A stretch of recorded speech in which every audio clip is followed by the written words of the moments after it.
Hi అండి, welcome back to Athamma's cooking channel. ఈరోజు మన ఛానల్లో వచ్చేసి బగారా రైస్ అండి.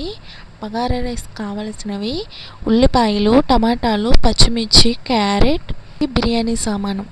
ఫస్ట్గా మా అత్తయ్య బాండీ పెట్టి ఇందులో నెయ్యి వేసుకుంటున్నారండి. నెయ్యి సగం, ఆయిల్ సగం. వాళ్ళైతే నెయ్యి వేసుకోవచ్చు లేదా ఆయిల్ వేసుకోవచ్చు, ఏదైనా పర్లేదండి. నెయ్యి ఆయిల్ బాగా మరిగిన తర్వాత బిర్యానీ సామాన్లు అనేవి వేసుకోవాలి. బిర్యానీ సామాన్లు అనేవి మాడిపోకుండా వేపుకుంటే మంచి టేస్ట్ వస్తాయండి. ఇవి వేగేటప్పుడే మంచి స్మెల్ వస్తున్నాయి అన్నమాట. ఇప్పుడు కట్ చేసి పెట్టుకున్న ఆనియన్స్ కూడా వేసుకుని మనం బాగా ఫ్రై చేసుకోవాలి. ఆనియన్స్ సగం ఫ్రై అయిన తర్వాత అల్లం వెల్లుల్లి పేస్ట్ కూడా వేసి బాగా వేపుకోవాలి. అల్లం వెల్లుల్లి పేస్ట్ వేసాక కలుపుతూ ఉండాలండి, లేకపోతే అడుగు పడుతుంది. అల్లం వెల్లుల్లి పేస్ట్ పచ్చివాసన పోయే వరకు వేపుకోవాలి.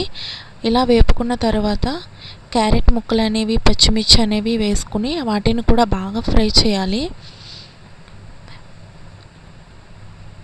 ఇప్పుడైతే అత్తయ్య జీడిపప్పు వేస్తున్నారు. మీరు కూడా కావాలి అంటే జీడిపప్పు, బఠానీ ఇవన్నీ వేసుకోవచ్చు. మా స్టైల్లో మేమైతే ఇలా చేసుకుంటాం. ఇవి వేగిన తర్వాత టమాటా కూడా వేసుకోవాలండి. టమాటా వేసి దాన్ని బాగా మగ్గనివ్వాలి. మధ్యలో కరివేపాకు కూడా వేసుకున్నాం, కొత్తిమీర.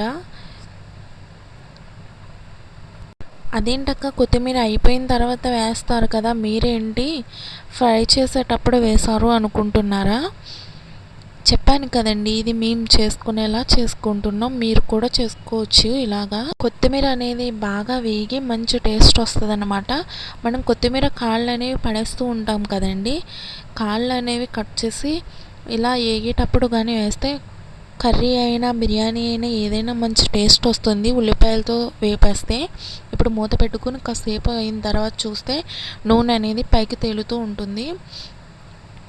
ఇలా నూనె పైకి తేలిన తర్వాత బిర్యానీ మసాలా అనేది వేసుకోవచ్చండి. ఇది బయట దొరుకుతుంది, బిర్యానీ మసాలా ప్యాకెట్ అనేది. ఇది అందులో వేసుకుని ఎన్ని గ్లాసులు అయితే బియ్యం పోసుకున్నారో దానికి సమానంగా నీళ్ళు అనేవి పోసుకోవాలండి. ఒక గ్లాస్కి 2 గ్లాసులు నీళ్ళు అనేవి కొలత పెట్టుకుని పోసుకోవాలండి. ఇక్కడ అత్తయ్య అయితే కొలత పెట్టి పోస్తున్నారనమాట. ఎవరైనా మన ఛానల్ని ఫస్ట్ చూస్తుంటే ప్లీజ్ సబ్స్క్రైబ్ చేసుకోండి. అలాగే పక్కనే ఉన్న బెల్ సింబల్ని క్లిక్ చేయండి. నేను పెట్టే ప్రతి వీడియో మీకు నోటిఫికేషన్ కింద వస్తుంది. మనం నీళ్ళలోనే ఉప్పు అనేది వేసుకోవాలండి. అప్పుడే ఉప్పు సరిపోయిందా లేదా తెలుస్తుంది. నీటిలోనే ఉప్పు చూసుకోవాలి. ఉప్పు కొంచెం ఎక్కువే ఉండాలండి, రైస్ వేసాక సమానం అవుతుంది. ఇక్కడ మేమైతే నిమ్మకాయ కూడా వేసుకున్నాం, మంచి టేస్ట్ వస్తుందని. ఇప్పుడైతే నీళ్ళు బాగా మరిగిన తర్వాత రైస్ అనేది వేసేయాలి. మేమైతే చిన్న రైస్తోనే బగారా రైస్ చేసుకుంటున్నాం అన్నమాట. ఇప్పుడైతే గరిటె పెట్టుకుని రైస్ని అంతా కలిసేలా తిప్పుకోవాలండి. తిప్పుకుని కాసేపు మూత పెట్టుకుని మధ్య మధ్యలో ఒక్కొక్కసారి చూసుకుంటూ లాస్ట్లో నీళ్ళు ఇంకిపోయిన తర్వాత సిమ్లో పెట్టుకుని కాసేపు మగ్గనిస్తే అంతే అండి, బిర్యానీ రెడీ. అంతే, బగారా రైస్ రెడీ అయిపోయిందండి. ఇప్పుడు కొత్తిమీర వేసుకుని గార్నిష్ చేసుకుంటే ఫినిష్ అయిపోద్ది. అలాగే వీడియోకి చిన్న లైక్ అనేది ఇచ్చేయండి.